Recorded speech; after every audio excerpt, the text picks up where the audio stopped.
when you are having a pandemic, patient self-monitoring using a monitoring device, big data, giving more accurate clinical diagnosis technology and mutation like CT scan, MRI, and also what we heard today, using no tubing to do lung surgery. It's also used in treatment, next slide please, using robotic surgery, using stenting aortas for ruptured aneurysms, using stenting arteries, using stenting ureter, and also in family planning, using a scientifically assisted human reproduction, using a lithotripsy to break up stones, using ultrasound treatment for brain diseases. It also can be used in rehabilitation, such as electronic artificial limbs. But there are fallacies of technology. Remember, as healthcare professionals, we are treating patients, not just disease or pathologies. Here is where technology fails to apply. Telemedicine can give a diagnosis at a distance, perhaps a more evidence-based diagnosis, but it takes away the doctor-patient relationship, which all of us will agree is an important element to help our patient get mentally and physically well. To a trainee, they lose all the training of how to gain patient confidence. You give up all the importance of physical science and physical examination. You are being dictated by the computer in applying the treatment. Technology can easily retrieve an ovum or an egg and have it stored for future use.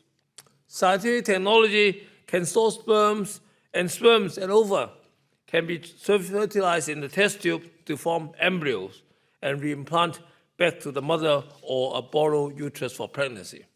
For the same score, the sperm or the ovum could be borrowed. A child is born to the delight of the married couple, but what is there in store for the welfare of the child who could have no DNA similarity to either parents or to either or both parents? Similarly, there is technology to allow the parents to choose the gender of the embryo, upsetting the nature's male and female balance ratio. There are, of course, other areas of concern: privacy issues, phenomenal costs of using advanced technology, but who is to argue and dispute that life is more precious? Colleagues, ladies and gentlemen, as a healthcare personnel, our dictum must be patient first. It is our responsibility to strive to give our very best to our patients, be it in diagnosis, treatment, or rehabilitation, to get them well, both mentally and physically, using continuous improvement in clinical judgment, experience, modern technology, and up-to-date pharmaceuticals, knowing very well they all have benefits and shortcomings. Using them rationally, benefits will outweigh shortcomings. We must recognize that rational use of technology will enhance traditional medical practice.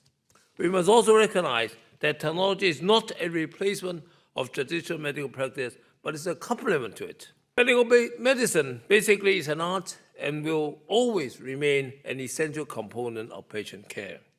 Now, this crossroad between technology and traditional medical practice is thus a pivotal movement in the development of healthcare. By embracing this crossroad, we can create a more effective and compassionate healthcare for the betterment of a patient and society to serve. In the next few sessions, we'll be introducing experts in telling us what technology can help in our medical practice. With that, thank you very much.